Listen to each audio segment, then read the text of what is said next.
Sebelum lanjut ke cerita selanjutnya, yuk subscribe dan like. Absen dulu di kolom komen ya ah. Udara senja di desa Sukamaju terasa lebih berat dari biasanya.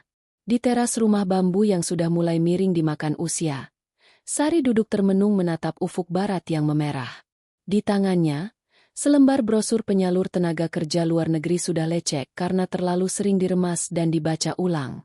Keputusan itu sudah bulat, meski hatinya terasa seperti disayat sembilu setiap kali ia menatap wajah suaminya. Sari, apa benar-benar tidak ada jalan lain? Suara berat Aris memecah keheningan. Laki-laki itu baru saja pulang dari sawah orang. Lumpur masih mengering di betisnya yang legam. Ia duduk di samping istrinya, menatap nanar pada atap rumbia mereka yang bocor di sana-sini. Sari menoleh, menatap mata suaminya yang kusam karena terpaan matahari dan beban hidup yang tak kunjung ringan. Ia sangat mencintai laki-laki ini. Aris adalah laki-laki rajin, namun nasib seolah tak pernah berpihak pada mereka di tanah kelahiran sendiri. Menjadi buruh tani di desa ini hanya cukup untuk makan sekali sehari. Itu pun seringkali harus berbagi sepiring berdua. Jika mereka ingin memiliki rumah yang layak, jika mereka ingin masa depan mereka tidak berakhir di bawah atap bocor ini, sesuatu yang radikal harus dilakukan. Mas, kita sudah membicarakan ini berbulan-bulan, ujar Sari lembut, mencoba tegar meski suaranya bergetar. Kontrak awal memang 2 tahun. Tapi aku berencana mengambil lebih jika perlu. Di Hong Kong, gajinya berkali-kali lipat dari upahmu mencangkul setahun. Kalau aku bisa mengirimkan hampir seluruh gajiku, dalam beberapa tahun kita sudah punya modal untuk membangun rumah impian kita. Rumah yang ada temboknya, Mas. Rumah yang lantainya keramik, bukan tanah yang becek kalau hujan. Aris menunduk, bahunya merosot dalam. Ada harga diri laki-laki yang terluka karena harus membiarkan istrinya pergi jauh demi mencari nafkah, sementara ia tetap tinggal. Namun, kemiskinan telah lama mengikis ego itu hingga hampir tak bersisa.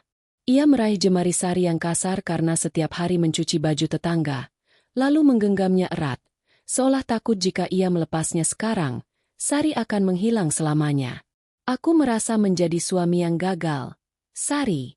Seharusnya aku yang menjagamu, bukan mengirimu ke negeri orang untuk menjadi pelayan. Bisik Aris parau, matanya mulai berkaca-kaca. Sari menggeser duduknya, menyandarkan kepalanya di bahu Aris yang bau keringat dan tanah. Bau yang ia tahu akan sangat ia rindukan nanti. Ini bukan tentang siapa yang gagal, Mas. Ini tentang pengorbanan. Kita adalah satu tim. Aku pergi untuk menjemput modal. Dan Mas di sini yang akan menjadi penjaga amanah. Aku titipkan setiap rupiah yang kukirim nanti untuk membangun istana kita. Mas yang akan mengawasi tukang. Mas yang akan memilih material terbaik. Anggap saja aku sedang menanam benih di negeri orang. Dan Mas yang menyiramnya di sini hingga tumbuh menjadi pohon yang rimbun. Malam itu, di bawah temaram lampu teplok yang sesekali meredup di tiup angin yang menyelinap dari celah dinding bambu, mereka merajut mimpi. Di atas selembar kertas sisa bungkusan semen, Aris menggambar sketsa kasar rumah impian mereka dengan pensil tumpul. Ada teras luas untuk mereka menyesap kopi di sore hari, 3 kamar tidur untuk calon anak-anak mereka nanti, dan dapur yang bersih dengan keramik mengkilap. Sari tersenyum getir melihat coretan tangan suaminya. Ia membayangkan betapa bahagianya mereka nanti saat ia pulang dan disambut oleh rumah yang kokoh hasil kerja kerasnya. Mas, setiap kali aku lelah di sana nanti, aku akan membayangkan sketsa ini. Aku akan membayangkan Mas sedang berdiri di depan pintu rumah baru kita sambil merentangkan tangan. Janji padaku, Sari, ucap Aris tiba-tiba. Suaranya berubah tegas namun penuh emosi. Ia memegang kedua bahu istrinya. Jaga dirimu baik-baik di sana. Jangan terlalu memaksakan diri sampai sakit. Dan aku bersumpah demi langit yang menaungi dusun ini, aku akan menjaga kesetiaanku. Aku akan menjaga setiap tetes keringat yang kamu kirimkan. Aku akan menjadikannya batu bata yang paling kuat. Tidak akan ada 1 rupiah pun yang kugunakan untuk hal yang tidak berguna. Rumah itu akan berdiri sebagai bukti cinta kita. Sari mengangguk mantap. Kepercayaan adalah satu-satunya harta yang ia bawa pergi. Ia percaya pada Aris lebih dari ia percaya pada kemampuannya sendiri bertahan di negeri asing. Baginya, Aris adalah pelabuhan, tempat segala lelahnya akan berlabuh. Hari keberangkatan pun tiba dengan begitu cepat. Stasiun kereta api penuh dengan kerumunan orang, namun bagi Sari, hanya ada Aris di sana. Sari membawa tas punggung besar yang terasa sangat berat, berisi pakaian dan beberapa bungkus sambal teri buatan mertuanya. Bekal terakhir dari rumah. Saat peluit kereta berbunyi melengking, merobek udara pagi yang dingin, Aris memeluknya sangat erat. "Aku pergi, Mas. Jaga hatimu, jaga rumah kita." Bisik Sari di balik tangisnya yang pecah. "Pergilah dengan tenang, sayang. Doaku menyertaimu di setiap sujudku. Aku akan membangunkan istana untukmu. Saat kamu kembali nanti, kamu tidak akan lagi merasa dihina karena miskin. Kamu adalah ratu di rumah kita nanti." Balas Aris dengan nada yang begitu meyakinkan, membuat Sari yakin bahwa pengorbanan ini akan sepadan.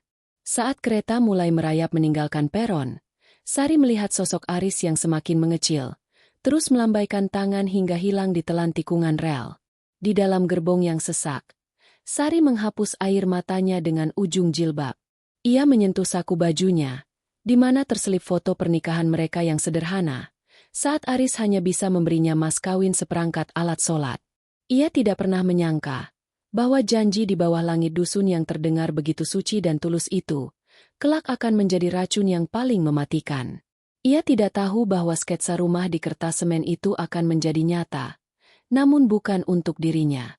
Ia tidak tahu bahwa setiap lembar uang yang ia kumpulkan dengan menahan lapar dan menghina rasa lelah, justru sedang menyusun panggung bagi pengkhianatan yang paling kejam dalam hidupnya. Sari menutup matanya, mencoba tidur saat pesawat yang membawanya ke Hong Kong mulai lepas landas. Di dalam pikirannya, ia hanya melihat satu bayangan, Aris yang tersenyum di depan sebuah rumah mewah. Ia tidak tahu bahwa senyum itu nantinya bukan untuk menyambutnya pulang, melainkan untuk merayakan kepergiannya dari hidup laki-laki itu selamanya. Hong Kong bukanlah surga seperti yang dibayangkan orang-orang di desa. Bagi Sari, kota ini adalah rimba beton yang dingin, di mana waktu berjalan begitu cepat namun terasa menyiksa bagi hati yang merindu. Di sebuah apartemen sempit di lantai 28, di daerah Chow Sewai Bay, Sari memulai babak baru hidupnya sebagai seorang pekerja migran. Majikannya adalah sepasang suami istri lanjut usia yang sangat menuntut kebersihan sempurna. Tahun pertama adalah tahun yang paling berat. Sari harus bangun pukul 5 pagi, saat kabut tipis masih menyelimuti pelabuhan Victoria, dan baru bisa menyentuh bantal setelah tengah malam. Tangannya yang dulu kasar karena mencuci baju di sungai, kini semakin pecah-pecah karena terpapar cairan pembersih kimia setiap hari. Ia menggosok lantai hingga mengkilap, membersihkan sela-sela jendela dengan sikat gigi, dan memastikan tidak ada sebutir debu pun yang tertinggal di atas meja jati majikannya. Namun, setiap kali rasa lelah itu datang menyerang hingga tulang-tulangnya terasa mau patah, Sari akan menarik napas dalam-dalam. Ia akan mengeluarkan sebuah buku tabungan kecil yang ia simpan di bawah kasur tipisnya. Di sana, angka-angka tercetak rapi, hasil dari kerja lemburnya yang ia ambil setiap hari libur. Sementara teman-teman sesama TKW berkumpul di Victoria Park setiap hari Minggu untuk berpesta atau sekadar melepas penat, Sari memilih untuk tetap bekerja. Ia mengambil jasa setrika tambahan atau menjaga lansia lain demi tambahan beberapa ratus dolar Hong Kong. "Sari, kamu itu jangan terlalu pelit sama diri sendiri. Sekali-kali belilah baju bagus atau makan enak di luar," tegur Siti, sahabatnya sesama pekerja migran, suatu hari di hari Minggu saat mereka tak sengaja bertemu di toko kiriman uang. Sari hanya tersenyum tipis sambil memasukkan lembaran uang ke dalam mesin penghitung. "Tidak, Ti. Setiap dolar yang kupakai untuk makan enak di sini, artinya satu keramik lebih sedikit untuk rumahku di desa. Aku tidak mau berlama-lama di sini. Aku ingin cepat pulang ke Mas Aris."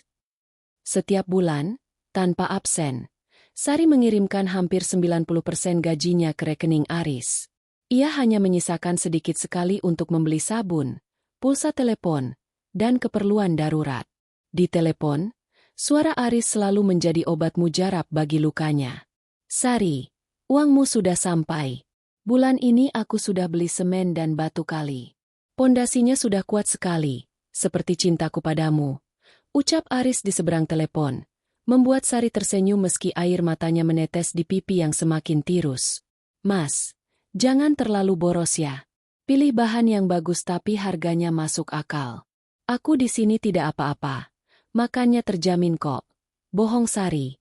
Kenyataannya, seringkali ia hanya makan nasi putih dengan telur ceplok atau mie instan demi menghemat uang makan yang diberikan majikannya. Tahun berganti tahun.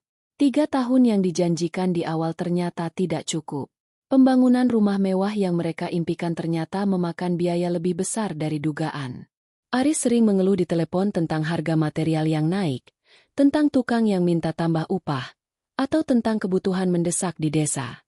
Sari, dengan hati yang penuh kepercayaan, selalu menjawab, "Jangan khawatir, Mas.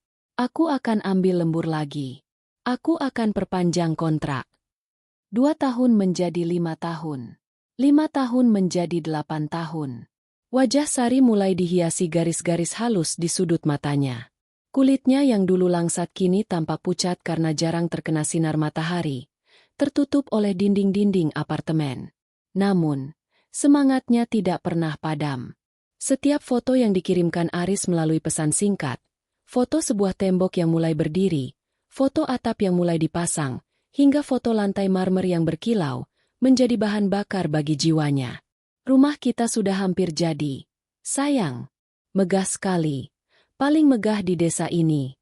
Semua orang iri melihatnya," tulis Aris dalam sebuah pesan. Sari memandangi foto itu dengan bangga. Rumah itu terlihat sangat modern dengan pilar-pilar besar di bagian depan. Ia membayangkan dirinya nanti akan duduk di sana, di samping Aris, menikmati masa tua mereka tanpa lagi harus memikirkan utang atau perut yang lapar. Ia merasa pengorbanannya 10 tahun ini hampir mencapai garis finish. Namun, di tahun ke-9, ada yang mulai berubah. Suara Aris di telepon tak lagi sehangat dulu.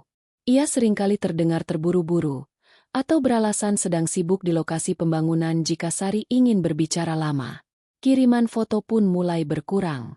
Aris beralasan bahwa ia ingin memberikan kejutan total saat Sari pulang nanti. "Sudah, kamu fokus saja kerja di sana 1 tahun terakhir ini. Tabung sedikit lagi untuk modal usaha kita nanti. Biar saat kamu pulang, rumah sudah siap huni dan kita punya uang untuk buka toko," kata Aris dalam percakapan terakhir mereka yang cukup panjang. Sari menurut. Ia memeras keringatnya lebih keras lagi di tahun ke-10. Ia bahkan rela tidak mengambil jatah cuti pulang sama sekali selama 10 tahun itu demi menghemat ongkos pesawat yang mahal. Ia menyimpan setiap sen dengan ketat, mengumpulkan pundi-pundi rupiah terakhir untuk menyempurnakan istana impiannya. Selama 10 tahun itu, Sari tidak pernah membeli perhiasan emas, tidak pernah mengganti ponselnya kecuali jika benar-benar rusak, dan tetap memakai baju-baju lama pemberian majikannya. Pikirannya hanya satu. Rumah. Aris. Pulang. Ia telah menabung rindu yang begitu menyesakkan dada. Sebuah rindu yang ia pupuk dengan air mata dan kerja keras. Ia membayangkan pintu rumah mewah itu akan terbuka lebar menyambutnya, dan Aris akan memeluknya sambil berbisik, "Terima kasih, perjuanganmu sudah selesai." Sari tidak pernah menyangka bahwa rindu yang ia tabung selama 10 tahun itu akan meledak menjadi luka yang tak bertepi. Ia tidak tahu bahwa setiap rupiah yang ia kirimkan bukan hanya membangun dinding rumah, melainkan juga membangun jalan bagi pengkhianatan yang paling dingin. Menjelang kepulangannya yang dirahasiakan, karena ia ingin memberi kejutan, Sari menatap paspornya yang penuh dengan cap imigrasi. Ia tersenyum kecil. "Tunggu aku, Mas. Aku pulang ke istana kita." Debu jalanan desa Sukamaju yang berterbangan seolah menari menyambut kepulangan Sari. Di dalam taksi yang ia sewa dari bandara, jantung Sari berdegup kencang, lebih kencang daripada deru mesin pesawat yang membawanya melintasi samudra beberapa jam lalu. Ia menggenggam erat tas kecilnya yang berisi paspor, sisa uang tunai, dan kunci lama rumah bambunya yang ia simpan sebagai kenang-kenangan. Sari sengaja tidak memberitahu Aris. Ia ingin melihat ekspresi wajah suaminya saat melihatnya berdiri di depan pintu rumah baru mereka. Ia membayangkan Aris akan menangis haru, memeluknya erat, dan memuji betapa hebatnya ia telah bertahan selama 10 tahun di negeri orang. "Sudah sampai, Mbak. Ini alamatnya, kan?" tanya sopir taksi dengan nada ragu. Sari melihat keluar jendela, dan napasnya seolah terhenti. Di depan matanya berdiri sebuah bangunan megah berlantai 2 yang sangat kontras dengan rumah-rumah di sekitarnya. Pagar besi tempa berwarna hitam dengan aksen emas berdiri kokoh. Pilar-pilar besar penyangga teras tampak begitu sombong, dibalut cat putih bersih yang berkilau di bawah sinar matahari siang. Itu adalah rumah yang ada di foto-foto Aris, namun melihatnya secara langsung jauh lebih mengesankan. "Iya, Pak, ini rumahnya," jawab Sari dengan suara bergetar karena bangga. "Ini hasil keringatku selama 10 tahun," batinnya. Namun, saat ia melangkah keluar dari taksi, ada sesuatu yang janggal. Di sepanjang pagar rumah itu, berjejer karangan bunga besar. Sari mengerutkan kening. Apakah Aris sedang mengadakan syukuran rumah baru? Atau mungkin perayaan untuk menyambutnya? Meski ia belum memberitahu, langkah kaki Sari terasa berat saat ia mendekati salah satu papan bunga yang berdiri paling depan. Matanya menyisir huruf-huruf stirofoam yang terangkai indah di sana. Dunia seolah berhenti berputar saat ia membaca baris demi baris. "Selamat menempuh hidup baru, Aris Orosa. Semoga samawa." Sari terhuyung. Ia mencengkeram jeruji pagar besi yang dingin. Aris dan Rosa? Siapa Rosa? Pikirannya mencoba mencari penjelasan logis.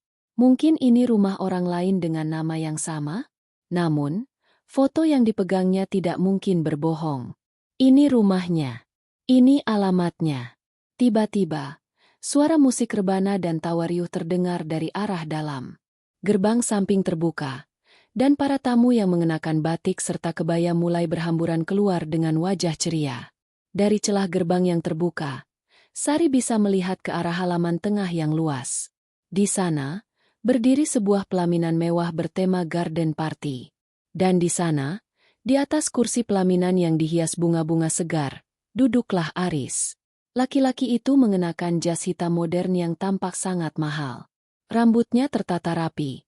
Wajahnya tampak lebih muda dan bersih dibandingkan 10 tahun lalu. Di sampingnya duduk seorang wanita muda cantik, mungkin usianya baru awal 20-an, mengenakan gaun pengantin putih yang menjuntai indah ke lantai. Mereka sedang tertawa, menyalami tamu-tamu dengan penuh kebahagiaan. Sari merasa oksigen di sekitarnya habis. Ia melihat sekeliling. Di sudut halaman, ada meja prasmanan panjang dengan hidangan-hidangan kelas atas yang belum pernah ia cicipi selama bekerja di Hong Kong. Ia melihat botol-botol minuman mahal, dekorasi lampu kristal yang menggantung di tenda, dan souvenir-souvenir cantik yang tertata rapi. Setiap inci dari kemewahan ini adalah uangnya. Uang yang ia kumpulkan dengan menahan lapar. Uang yang ia dapatkan dengan membersihkan kotoran majikan dan menggosok lantai hingga lututnya mati rasa. Uang yang ia kirimkan setiap bulan sambil membayangkan hari tua bersama Aris. Ternyata, keringatnya bukan untuk membangun rumah mereka, melainkan untuk membangun istana bagi Aris dan wanita lain. "Mbak? Mbak tidak apa-apa?" tanya sopir taksi yang masih menunggu karena Sari belum mengambil kopernya dari bagasi. Sari tidak menjawab. Matanya tertuju pada papan bunga lain di dekat pintu masuk. "Selamat atas pernikahan putra kami, Aris, dari mertua tersayang." Rasa mual menghantam perut Sari. Kepercayaan yang ia jaga selama 3.650 hari hancur berkeping-keping dalam 1 detik. Ia melihat Aris berdiri, mengecup kening wanita bernama Rosa itu di depan semua orang. Sorak-sorai penonton pecah. Namun bagi Sari, suara itu terdengar seperti lonceng kematian bagi jiwanya. 10 tahun ia menabung rindu, hanya untuk menemukan bahwa tempatnya telah digantikan. 10 tahun ia berkorban nyawa di negeri orang, hanya untuk membiayai pengkhianatan suaminya sendiri. Sari melepaskan pegangannya pada pagar. Air mata yang sejak tadi ia tahan kini mengalir deras, membasahi wajahnya yang lelah dan kusam. Ia melihat pakaiannya sendiri, sebuah jaket tua dan celana jeans yang sudah memudar warnanya. Pakaian yang sama yang ia pakai saat berangkat 10 tahun lalu karena ia tak mau menghabiskan uang untuk baju baru. Ia berdiri di sana, di depan rumah mewahnya sendiri, namun merasa seperti pengemis yang sedang mengintip pesta bangsawan. Kemarahan mulai membakar sisa-sisa kesedihannya. Ia tidak akan pergi begitu saja. Ia tidak akan membiarkan mereka berpesta di atas penderitaannya. Sari mengusap air matanya dengan kasar. Ia merapikan jilbabnya yang berantakan karena angin. Dengan langkah yang gemetar namun pasti, ia berjalan menuju gerbang utama. Ia tidak akan masuk sebagai pengecut. "Mbak, koper ini bagaimana?" teriak sopir taksi. "Biarkan saja di sana," jawab Sari tanpa menoleh. "Saya harus mengambil hak saya." Sari melangkah masuk ke dalam area pesta. Kehadirannya yang kontras dengan kemewahan di sana mulai menarik perhatian. Beberapa tamu mulai berbisik-bisik, melihat wanita dengan tas punggung kusam dan wajah penuh sisa air mata yang berjalan lurus menuju pelaminan. Dunia Aris yang sedang penuh tawa itu sebentar lagi akan runtuh, tepat saat matanya bertemu dengan mata Sari yang penuh dengan api pembalasan. Langkah kaki Sari yang beralaskan sepatu kets tua terdengar ganjil di atas lantai granit teras yang mengilap. Setiap derap langkahnya seperti dentum lonceng kematian bagi suasana sukacita di dalam sana. Para tamu yang tadinya asyik bersenda gurau, satu persatu mulai terdiam. Mereka memandang heran pada sosok wanita yang tampak sangat asing di tengah kemewahan itu. Seorang wanita dengan wajah yang terbakar matahari, mata sembab, dan pakaian yang jauh dari kata pantas untuk sebuah pesta kelas atas. Sari terus berjalan melewati deretan meja prasmanan yang penuh dengan hidangan lezat. Bau harum rendang dan sup kimlo yang menggoda selera justru membuat perutnya mual. Ia tahu, setiap sendok makanan yang dimakan oleh orang-orang ini dibeli dengan jam-jam lembur yang ia jalani di Hong Kong saat ia sendiri hanya berani makan mie instan. Di atas pelaminan, Aris sedang tertawa lebar mendengar bisikan dari pengantin wanitanya, Rosa. Namun, saat ia mendongak dan matanya menangkap sosok yang berdiri di ujung karpet merah, tawa itu seketika membeku. Wajahnya yang tadinya cerah berubah pucat pasi, seperti dialiri es. Gelas berisi sirup merah di tangannya bergetar hebat. "Es Sari?" bisik Aris. Suaranya hampir tak terdengar, namun cukup untuk membuat Rosa menoleh dengan dahi berkerut. Sari berhenti tepat di depan pelaminan. Ia mendongak, menatap laki-laki yang selama 10 tahun ini ia puji dalam setiap sujudnya. Di depannya bukan lagi Aris si buruh tani yang rendah hati, melainkan seorang pria yang tampak angkuh dengan balutan jas yang harganya mungkin setara dengan gaji 3 bulan Sari. "Mas, jadi ini rumah impian kita?" Suara Sari terdengar tenang, namun getaran di dalamnya mengandung kepedihan yang sanggup merobek langit. Rosa, sang pengantin wanita, berdiri dengan wajah angkuh. Ia menatap Sari dari ujung kepala sampai ujung kaki dengan tatapan merendahkan. "Mas Aris, siapa wanita kumal ini? Pengemis? Kenapa penjaga membiarkannya masuk?" Aris tidak menjawab. Keringat dingin mulai bercucuran di pelipisnya. Ia melirik ke arah keluarga Rosa yang duduk di barisan depan, yang mulai berdiri dengan wajah penuh tanya. Ayah Rosa, seorang tokoh berpengaruh di kecamatan itu, tampak mulai tidak nyaman. "Sari, kenapa kamu pulang sekarang? Kamu bilang masih 1 tahun lagi," gagap Aris. Ia mencoba berdiri, namun kakinya terasa lemas. Sari tertawa kecil, tawa yang terdengar sangat menyakitkan. "Kenapa? Karena aku ingin memberi kejutan, Mas. Tapi ternyata, aku yang mendapatkan kejutan luar biasa. 10 tahun aku tidak pulang, 10 tahun aku menahan rindu sampai dadaku sesak, hanya untuk melihat uang kirimanku dipakai untuk menyunting wanita lain." Suasana pesta mendadak sunyi senyap. Musik rebana di latar belakang berhenti seketika. Para tamu saling berpandangan. Bisik-bisik mulai menjalar seperti api di atas rumput kering. "Uang kiriman apa?" Rosa menyela dengan suara melengking. "Mas Aris bilang rumah ini dibangun dari hasil usahanya di bidang kontraktor." "Mas, apa yang dia bicarakan?" Sari beralih menatap Rosa. "Kontraktor? Benar. Dia memang kontraktor. Dia mengontrakkan nyawa istrinya di negeri orang untuk membangun rumah ini. Saya adalah istri sah laki-laki ini, Nona. Saya yang membiayai setiap butir semen, setiap keping keramik, bahkan mungkin gaun indah yang kamu pakai itu juga dibeli dengan uangku. Cukup, Sari. Jangan bicara sembarangan di sini, bentak Aris, mencoba mengumpulkan sisa-sia keberaniannya untuk menutupi rasa malunya. Ia sadar, posisi dan martabatnya di depan keluarga Rosa sedang dipertaruhkan. Kamu sudah berubah. Kamu di sana terlalu lama sampai pikiranmu kacau. Kita sudah tidak ada hubungan apa-apa lagi. Tidak ada hubungan apa-apa. Sari merogoh tasnya dengan tangan gemetar, lalu melemparkan sebuah buku tabungan dan setumpuk slip transfer yang sudah lusuh ke lantai pelaminan. Lihat ini. Lihat tanggalnya. Sampai bulan lalu aku masih mengirimkan uang ke rekeningmu. Dan di kantongku ini, masih ada buku nikah kita yang belum pernah dibatalkan oleh pengadilan manapun. Rosa tampak goyah. Ia menatap Aris dengan mata membelalak, meminta penjelasan. Namun, Aris justru melakukan sesuatu yang paling kejam. Ia memberi isyarat kepada dua orang pria berbadan besar yang bertugas sebagai keamanan pesta. Serat wanita gila ini keluar. Dia hanya orang asing yang ingin mengacaukan pestaku. Teriak Aris dengan nada kasar yang belum pernah didengar Sari sebelumnya. Dua pria itu maju dan mencengkeram lengan Sari. Sari mencoba memberontak. Namun tenaganya sudah terkuras habis oleh rasa lapar dan guncangan batin. Lepaskan aku. Aris. Tega kamu, Mas.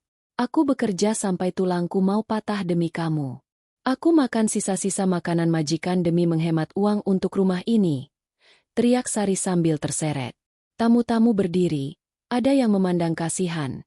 Namun lebih banyak yang memandang jijik karena menganggap Sari hanya orang gila yang membuat keributan. Ayah Rosa mendekati Aris dengan wajah merah padam, menuntut penjelasan, sementara Rosa mulai menangis histeris. Sari diseret kasar sampai ke depan gerbang besi hitam yang mewah itu. Tubuhnya dilemparkan begitu saja ke aspal jalanan. Kopernya yang tadi ditinggalkan di pinggir jalan ditendang hingga terbuka. Isinya yang hanya berupa pakaian lama dan oleh-oleh sederhana berserakan di debu.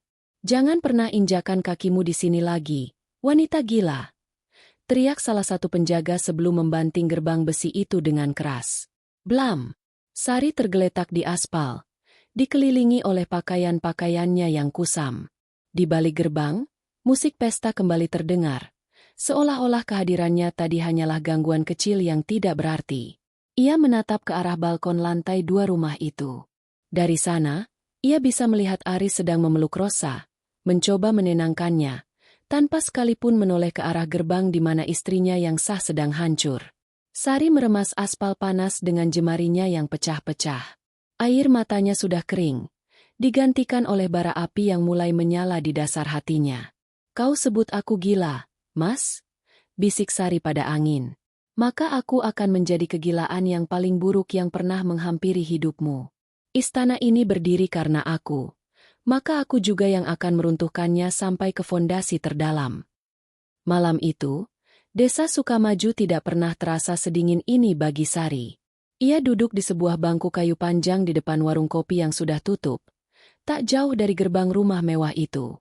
Tubuhnya yang kecil tampak kuyu, namun tatapan matanya tajam, terpaku pada lampu-lampu hias yang masih menyala di teras rumah Aris.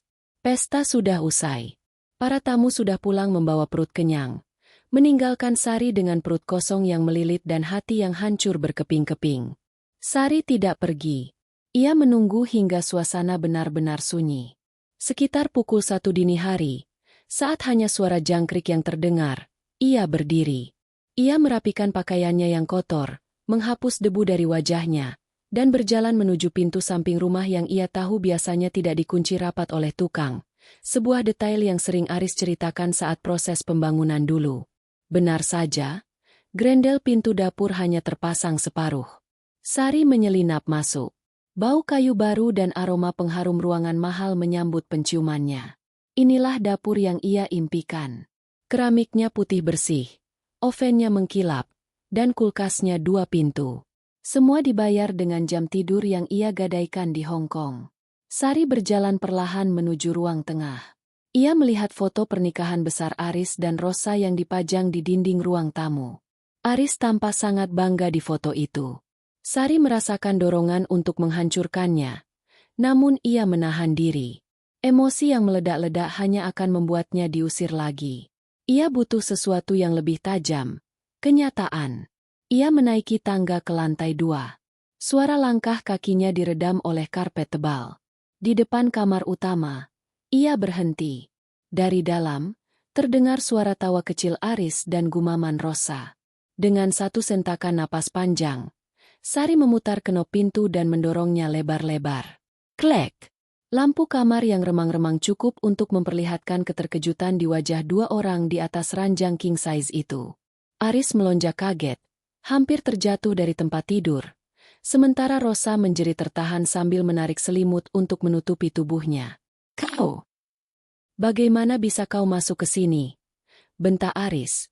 Suaranya parau karena takut dan marah. Sari tidak berteriak. Ia berjalan tenang menuju kursi rias yang penuh dengan kosmetik bermerek milik Rosa. Ia duduk di sana, menyilangkan kaki, dan menatap pantulan dirinya di cermin besar yang dikelilingi lampu LED. "Ini rumahku, Mas. Wajar jika aku punya kuncinya, atau setidaknya tahu celah masuknya," ucap Sari dingin. Suaranya datar, tanpa emosi, yang justru membuatnya terasa jauh lebih mengerikan daripada saat ia mengamuk di pesta tadi siang. "Keluar. Aku akan panggil polisi. Kamu lancang sekali masuk ke kamar pribadi kami," teriak Rosa dengan wajah merah padam. Sari menoleh ke arah Rosa, menatap wanita muda itu dengan tatapan kosong. "Kamar pribadi kalian? Nona, setiap inci dari ranjang yang kau tiduri itu, spray sutra itu, bahkan AC yang mendinginkan kulitmu sekarang, dibayar dengan keringatku. Kau hanyalah tamu di atas penderitaanku. Jadi, tutup mulutmu sebelum aku kehilangan kesabaranku." Aris mencoba berdiri, mengenakan kaosnya dengan terburu-buru. "Sari, tolonglah. Jangan gila. Aku akan memberimu uang, oke? Aku akan ganti semua uangmu. Tapi pergilah sekarang. Jangan rusak namaku di depan keluarga Rosa." Sari terkekeh. Suara tawa yang kering dan mencekam. "Ganti uangku? Bisa kau kembalikan 10 tahun masa mudaku yang hilang? Bisa kau kembalikan sendi-sendiku yang nyeri karena bekerja 18 jam sehari? Bisa kau kembalikan rasa percayaku yang kau injak-injak seperti sampah?" Sari berdiri dan mendekati Aris. Laki-laki itu mundur hingga punggungnya membentur tembok. "Kau tahu, Mas? Di Hong Kong, aku pernah dituduh mencuri oleh majikan pertamaku. Aku dikurung di kamar mandi selama 2 hari tanpa makan. Saat itu, aku hanya memikirkan satu hal. Aku harus bertahan agar aku bisa mengirim uang untukmu, agar kamu tidak kesulitan di desa. Aku memakan sisa makanan di tempat sampah demi bisa menyisihkan uang lebih banyak untukmu." Wajah Aris berubah menjadi kelabu. Ia tak sanggup menatap mata Sari. "Dan sekarang aku pulang," lanjut Sari. Suaranya merendah menjadi bisikan di telinga Aris. "Aku menemukanmu bersanding dengan wanita lain, menggunakan uangku untuk pesta pora, dan kau mengusirku seolah aku adalah kotoran di sepatumu. Kau bilang kita tidak ada hubungan apa-apa? Mari kita lihat apa kata hakim nanti saat aku menunjukkan bukti bahwa kita masih suami istri yang sah, dan rumah ini dibangun saat kita masih terikat pernikahan." "Sari, dengarkan dulu." Aris mencoba meraih tangan Sari, namun Sari menepisnya dengan kasar. "Jangan sentuh aku dengan tangan yang sudah memeluk wanita itu," desis Sari. "Besok pagi, aku akan kembali dengan pengacara.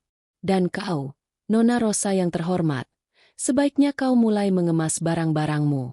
Karena saat aku selesai dengan urusan ini, satu-satunya hal yang tersisa untuk kalian berdua hanyalah rasa malu dan kemiskinan yang dulu sangat kau benci, Aris."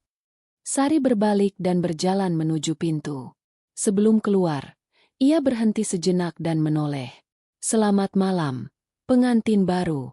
Nikmati malam terakhir kalian di rumahku. Karena besok, matahari tidak akan bersinar sehangat hari ini untuk kalian."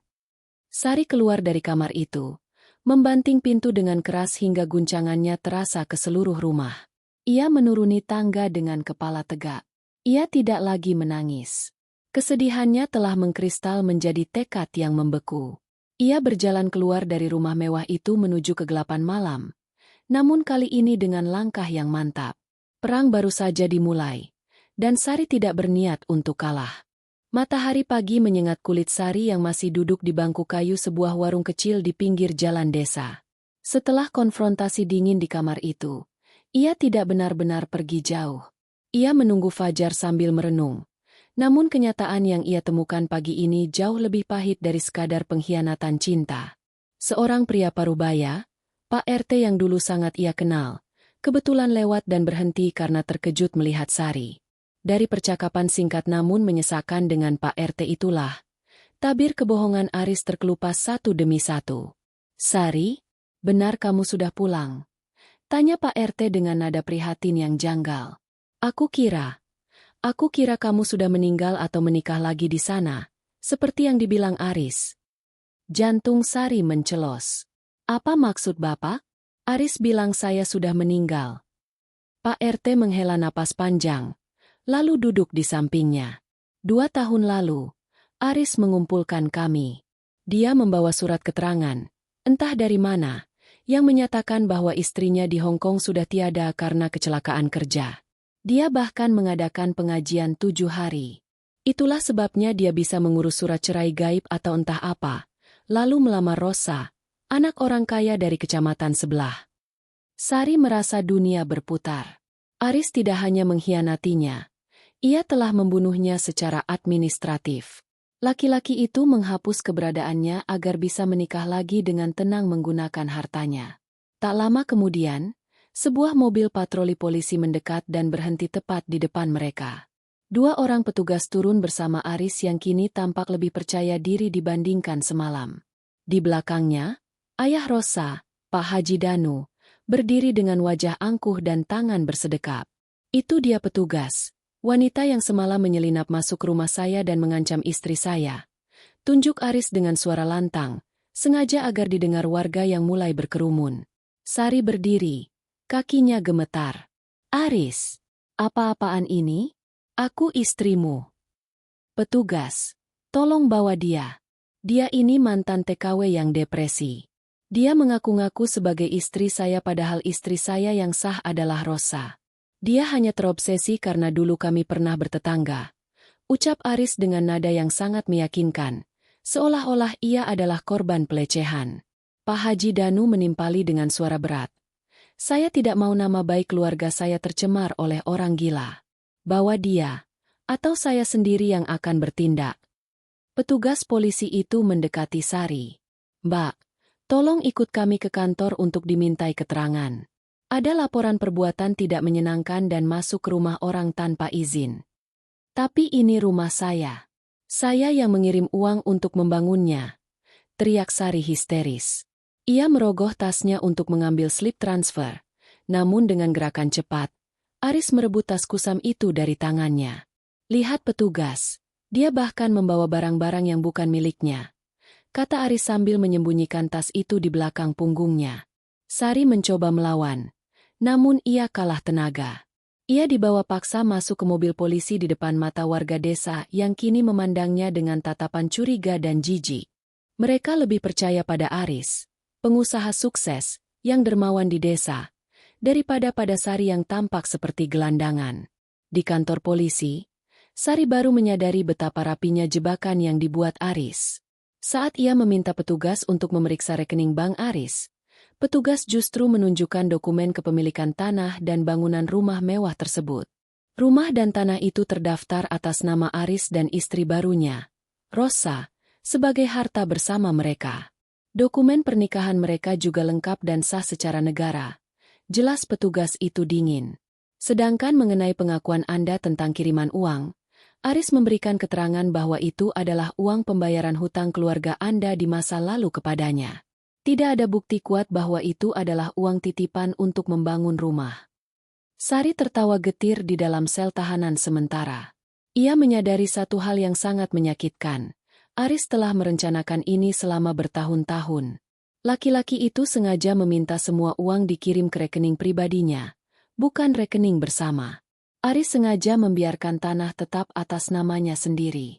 Aris telah mempelajari hukum hanya untuk mengubur Sari hidup-hidup di bawah kemewahan yang ia ciptakan sendiri. Malam itu, Sari dilepaskan karena kurangnya bukti untuk menahannya lebih lama, Namun dengan syarat ia tidak boleh mendekati rumah Aris dalam radius tertentu.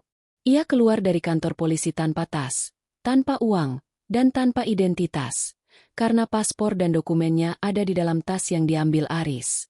Ia berjalan di bawah rintik hujan, menyusuri trotoar kota kecamatan yang asing. Ia kehilangan segalanya. 10 tahun hidupnya seperti dihapus dengan penghapus raksasa. Ia merasa ingin menyerah, ingin mengakhiri semua penderitaan ini di bawah roda bus yang lewat. Namun, saat ia berhenti di depan sebuah toko elektronik yang memajang televisi di etalasenya, ia melihat bayangannya sendiri di kaca. Wanita itu tampak hancur, namun matanya masih memiliki percik api yang sama dengan saat ia memutuskan pergi ke Hong Kong 10 tahun lalu. "Kau pikir kau sudah menang, Aris?" bisik Sari pada bayangannya sendiri. "Kau menguburku hidup-hidup, tapi kau lupa bahwa aku adalah benih yang sudah biasa hidup di tanah yang keras." Sari teringat satu hal. Ada satu orang yang tidak pernah Aris ketahui. Seorang pengacara muda di kota ini yang dulu pernah ia tolong saat ibunya sakit di Hong Kong. Sari pernah membiayai pengobatan ibu pemuda itu tanpa meminta imbalan. Kenyataan memang menghancurkan Sari hari ini. Namun puing-puing kehancuran itu justru menjadi senjata yang akan ia rakit untuk meruntuhkan istana palsu Aris. Ia mulai berjalan lagi, bukan ke arah desa, melainkan ke arah kota, mencari sebuah alamat yang ia simpan di dalam ingatannya.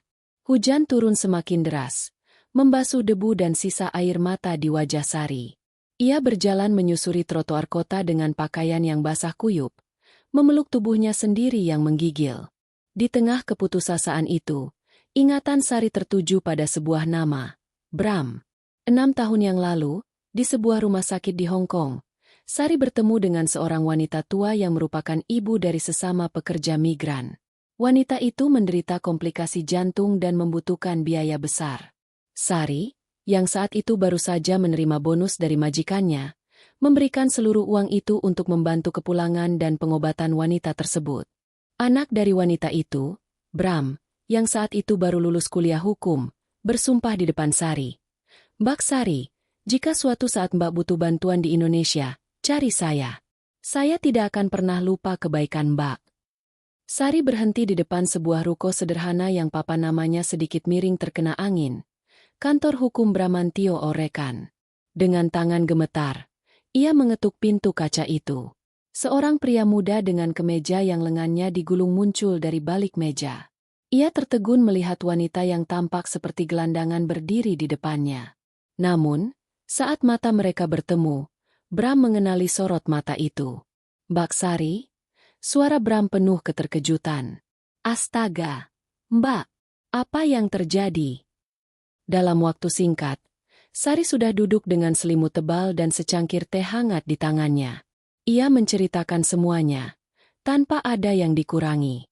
Tentang 10 tahun kerja kerasnya, tentang rumah mewah yang ia bangun dengan darah dan air mata, tentang pengkhianatan Aris, hingga tuduhan gila dan pengusiran oleh polisi.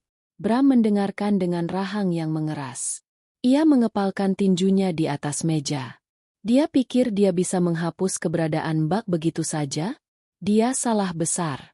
Aris melakukan kesalahan fatal karena dia meremehkan jejak digital dan hukum perbankan.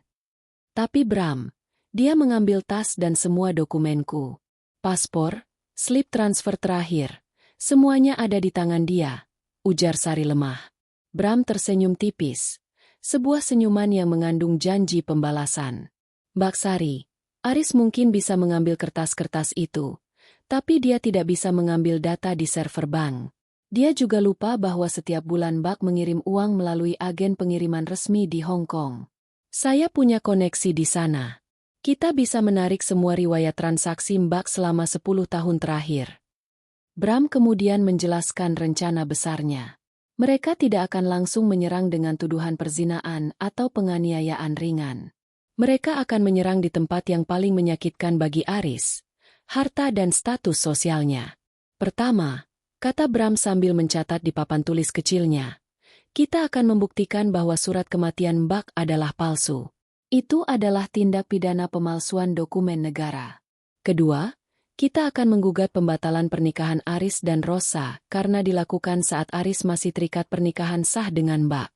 Dan yang ketiga, yang paling krusial, kita akan mengajukan gugatan harta gonogini serta tuntutan pengembalian dana atas dasar penipuan dan penggelapan. Tapi rumah itu atas nama mereka, Bram. Sela Sari ragu. Di mata hukum, jika bisa dibuktikan bahwa dana pembangunan berasal dari harta bawaan atau harta bersama yang diperoleh selama pernikahan pertama, maka kepemilikan itu bisa dibatalkan. Kita akan membuktikan bahwa Aris tidak punya penghasilan yang cukup untuk membangun rumah semegah itu. Dari mana buruh tani punya uang miliaran jika bukan dari kiriman istrinya? Selama seminggu berikutnya, Sari tinggal di rumah Ibu Bram. Ia mulai memulihkan kekuatannya. Ia makan dengan teratur, tidur dengan layak, dan yang terpenting, ia mulai merapikan kembali ingatannya tentang setiap detail percakapan telepon dengan Aris. Sari teringat satu hal penting. Bram, aku punya ponsel cadangan yang selalu kusimpan di saku dalam jaket. Ponsel ini berisi rekaman suara Aris selama setahun terakhir. Setiap kali dia menelpon meminta uang untuk membeli marmer, membeli perabot, atau membayar tukang, aku selalu merekamnya karena aku ingin mendengarkan suaranya kalau aku sedang rindu. Bram memeriksa ponsel tua itu dan matanya berbinar. Ini emas, Mbak. Di sini Aris secara eksplisit mengakui bahwa uang yang Mbak kirim adalah untuk membangun rumah kalian. Ini bukti pengakuan yang tidak bisa dibantah. Sari melihat dirinya di cermin pagi itu. Ia bukan lagi wanita kusam yang diseret keluar dari gerbang besi. Bram telah membelikannya pakaian yang rapi dan pantas. Rambutnya disisir rapi, dan matanya kini memancarkan ketegasan yang dingin. Mbak sudah siap? Tanya Bram sambil memegang tas kantornya. Sari mengangguk. Aku siap, Bram. Bukan hanya untuk mengambil kembali rumah itu, tapi untuk menunjukkan pada Aris bahwa harga diri seorang wanita yang sudah berjuang sendirian di negeri orang tidak bisa dibeli dengan pengkhianatan. Mereka berangkat menuju pengadilan agama dan kantor polisi resort. Kali ini, Sari tidak datang untuk memohon. Ia datang sebagai penggugat. Ia datang untuk menagih hutang 10 tahun hidupnya yang telah dicuri. Saat mobil Bram melewati jalan desa menuju kantor polisi, Sari melihat dari kejauhan rumah mewah itu masih berdiri angkuh. Ia melihat Aris dan Rosa sedang tertawa di teras. Tampak begitu bahagia tanpa beban. Sari tersenyum tipis. Sebuah senyuman yang menandakan bahwa badai besar sebentar lagi akan menghantam istana pasir mereka. Tertawalah selagi bisa, Aris, bisik Sari dalam hati.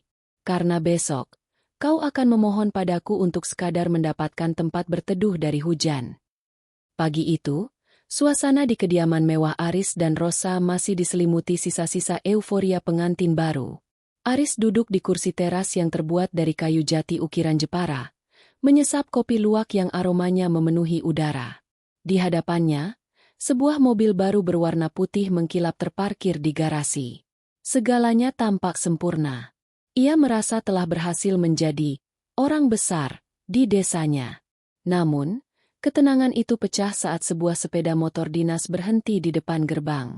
Seorang petugas berseragam pengadilan turun dan menekan bel berkali-kali. Pak Aris, ada surat panggilan dari pengadilan agama dan surat pemberitahuan dari kepolisian resort. Ucap petugas itu datar setelah Aris membukakan gerbang. Aris mengerutkan kening. Surat apa ini? Mungkin salah alamat. Tidak, Pak. Alamat dan namanya jelas. Aris Setiawan. Anda diminta hadir sebagai tergugat dalam perkara pembatalan pernikahan dan gugatan harta bersama. Selain itu, ada panggilan untuk pemeriksaan saksi atas dugaan pemalsuan dokumen negara. Jelas petugas tersebut sembari menyerahkan 2 amplop tebal. Tangan Aris bergetar saat menyentuh kertas-kertas itu. Di sudut amplop, tertera nama firma hukum yang asing baginya, Bramantio Aurekan. Namanya tercetak jelas berdampingan dengan nama yang sangat ingin ia hapus dari ingatannya. Sari binti Ahmad. Di dalam rumah, Rosa yang mendengar keributan segera keluar. Ada apa, Mas? Surat apa itu? Aris mencoba menyembunyikan surat itu di balik punggungnya. Namun Rosa lebih cepat merebutnya. Saat membaca isinya, wajah cantik itu berubah menjadi pucat pasi. Pembatalan pernikahan? Pemalsuan dokumen? Mas, apa-apaan ini? Kamu bilang istrimu sudah meninggal. Kamu bilang semua dokumen itu resmi dari kedutaan. Tenang dulu, Rosa. Ini pasti cuma akal-akalan wanita gila itu. Jawab Aris gugap. Dia pasti menyewa pengacara murah untuk memeras kita. Namun, serangan Sari tidak berhenti di situ. Di saat yang bersamaan, Bram sedang menjalankan strategi pembersihan nama untuk Sari di desa. Bram tidak ingin Sari dipandang sebagai wanita depresi yang mengaku-ngaku. Ia membawa pengeras suara kecil dan beberapa saksi dari bank serta agen pengiriman uang ke balai desa. Di depan Pak RT dan warga desa yang berkumpul karena penasaran, Bram membeberkan bukti-bukti yang tak terbantahkan. Ia memutar rekaman suara dari ponsel lama Sari. Mas, ini aku kirim 50 juta lagi. Pakai untuk beli marmer lantai utama ya. Jangan yang murah. Aku mau rumah kita awet. Terdengar suara Sari yang lelah namun penuh harap dalam rekaman itu. Kemudian terdengar suara Aris yang sangat jelas. Iya, sayang. Terima kasih ya. Marmernya sudah kupesan. Rumah ini milikmu. Sari, aku hanya menjaganya untukmu sampai kamu pulang. Warga desa terkesiap. Bisik-bisik yang tadinya menghujat Sari kini berubah menjadi kecaman untuk Aris. Ibu-ibu yang dulu menerima santunan, zakat, dari Aris kini merasa jijik. Mereka baru sadar bahwa uang yang mereka terima adalah uang, darah, seorang istri yang disia-siakan. Ternyata benar, Aris itu cuma numpang kaya dari istrinya, bisik seorang warga. Tega-teganya dia memalsukan surat kematian orang yang masih hidup. Sementara itu, di kantor polisi, Bram menyerahkan bukti transaksi perbankan selama 10 tahun. Jejak uang itu sangat rapi, masuk rekening Aris, lalu beberapa hari kemudian ditarik untuk pembayaran toko material yang bon-bonnya dikumpulkan Bram dari para pemasok di kota. Aris tidak bisa mengelak lagi. Ia tidak memiliki sumber penghasilan lain yang sah untuk membiayai kemewahan itu. Puncak dari strategi senyap ini adalah sita jaminan. Sore harinya, petugas pengadilan kembali datang ke rumah mewah itu, kali ini didampingi polisi. Mereka memasang stiker kuning di pilar depan rumah dan pada mobil putih di garasi. Objek dalam sengketa, dilarang dipindah tangankan. Rosa menjerit histeris melihat rumah impiannya ditandai sebagai barang sengketa. Mas, lakukan sesuatu. Ayahku akan sangat malu kalau tahu hal ini. Kamu bilang kamu pengusaha. Aris merasa seperti tikus yang terpojok. Ia segera menelpon Pak Haji Danu, mertuanya, untuk meminta bantuan. Namun, Pak Haji Danu yang sudah mendengar keributan di balai desa justru menjawab dengan dingin. Aku tidak sudi punya menantu penipu dan pemalsu dokumen. Jangan bawa-bawa namaku. Selesaikan sendiri urusanmu dengan istri sahmu. Dan jangan harap sepeser pun uang dariku untuk membayar pengacaramu. Klik. Sambungan diputus. Dunia Aris yang megah mulai runtuh dalam hitungan jam. Ia melihat keluar jendela. Di seberang jalan, ia melihat sebuah mobil sedan hitam berhenti. Sari keluar dari mobil itu. Ia mengenakan setelan blazer biru tua yang rapi, tampak sangat berwibawa dan berkelas. Sari tidak mendekat. Ia hanya berdiri di pinggir jalan, menatap rumah itu dengan tatapan datar. Ia melihat Aris yang tampak kacau di balik jendela. Sari kemudian memakai kacamata hitamnya, kembali masuk ke dalam mobil, dan pergi begitu saja. Ia tidak butuh lagi teriakan atau makian. Ia membiarkan hukum dan sanksi sosial yang bekerja menghancurkan Aris perlahan-lahan. Aris kini sadar, Sari yang ia remehkan sebagai buruh rendahan, telah kembali sebagai badai yang akan menyapu bersih semua kebohongannya. Malam itu, untuk pertama kalinya, Aris dan Rosa tidur dalam keheningan yang mencekam. Bukan lagi suara tawa pengantin baru, melainkan suara ketakutan akan hari esok yang gelap. Di dinding ruang tamu, foto pernikahan mereka yang besar kini tampak seperti nisan bagi masa depan mereka. Ruang sidang pengadilan agama hari itu penuh sesak. Berita tentang TKW yang bangkit dari kematian telah menjadi buah bibir seantero kabupaten. Warga desa, wartawan lokal, hingga kerabat jauh Rosa hadir untuk menyaksikan drama nyata yang jauh lebih pedih dari sinetron manapun. Di kursi penggugat, Sari duduk dengan punggung tegak. Jemarinya bertaut tenang di atas pangkuan. Ia tidak lagi mengenakan jaket kusam.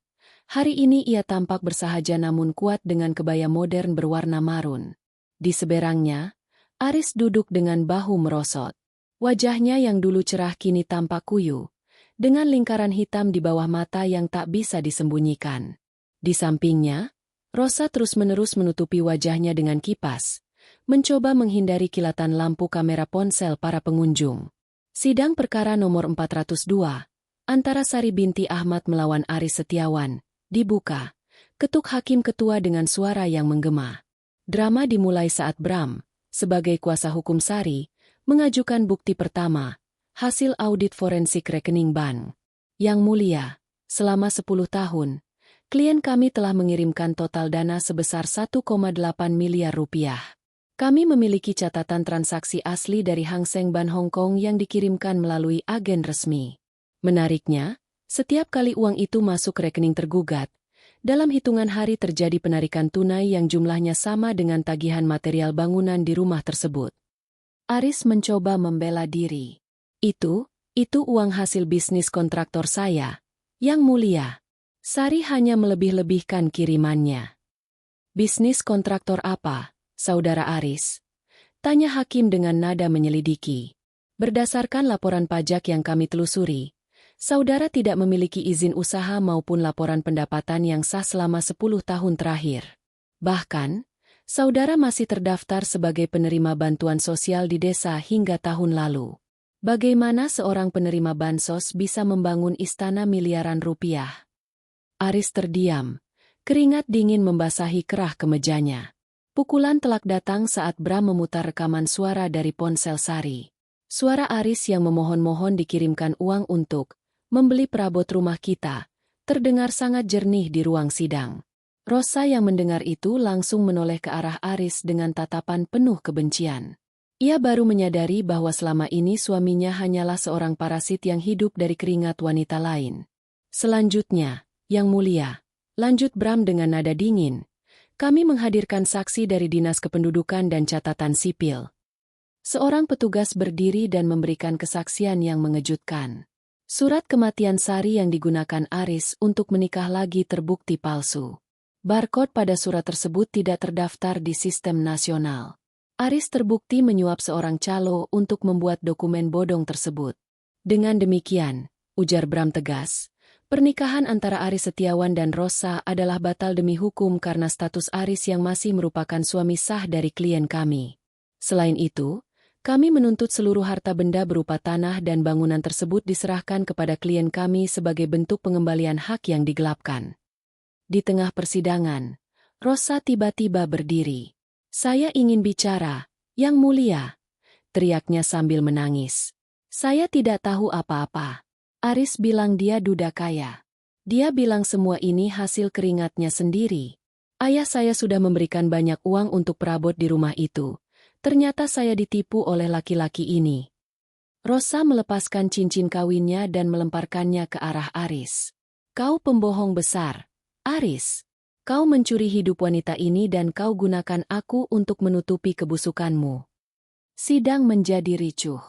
Hakim harus mengetuk palu berkali-kali untuk menenangkan suasana. Sari tetap diam, menatap lurus ke depan. Tidak ada rasa puas yang berlebihan di matanya. Hanya rasa lelah yang perlahan mulai terangkat dari pundaknya. Setelah skorsing selama 2 jam, hakim kembali dengan keputusan yang sangat dinanti. Menimbang seluruh bukti dan saksi yang hadir, pengadilan memutuskan. Pertama, membatalkan pernikahan antara Aris Setiawan dan Rosa secara hukum. Kedua, menyatakan bahwa tanah dan bangunan yang menjadi objek sengketa adalah milik sah saudari Sari sebagai harta bawaan yang digelapkan. Ketiga, memerintahkan saudara Aris Setiawan untuk mengosongkan rumah tersebut dalam waktu 3x24 jam.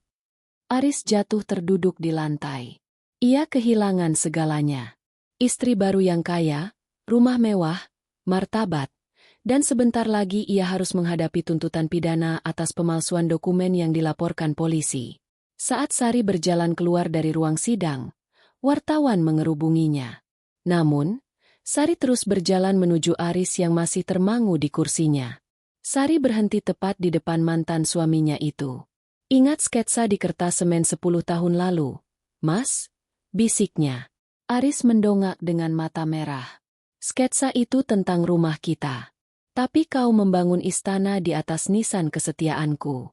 Sekarang, silakan bawa jas mahalamu itu keluar. Aku akan memastikan tidak ada sebutir debu pun milikmu yang tertinggal di rumahku. Sari melangkah pergi dengan anggun, meninggalkan Aris yang kini benar-benar menjadi orang asing di tanah kelahirannya sendiri. Istana pasir itu telah runtuh, tersapu oleh ombak kebenaran yang dibawa Sari dari negeri seberang.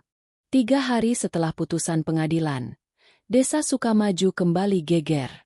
Sebuah truk pindahan besar terparkir di depan gerbang hitam yang mewah itu. Namun, kali ini bukan untuk mengantar barang baru, melainkan untuk mengangkut sisa-sisa kehancuran hidup Aris. Sari berdiri di pinggir jalan, memegang sebuah map besar berisi sertifikat tanah yang kini telah resmi berganti nama menjadi miliknya seorang. Ia menyaksikan dengan tatapan datar saat Aris keluar dari pintu utama sambil menjinjing 2 koper besar. Hanya itu yang boleh ia bawa. Rosa sudah pergi lebih dulu sejak hari persidangan, dijemput oleh ayahnya dengan penuh amarah dan rasa malu. Kini, Aris tampak seperti bayangan dari dirinya yang dulu. Jas mahalnya tampak kusut, dan wajahnya mencerminkan pria yang telah kehilangan jiwanya. Aris berhenti di depan Sari.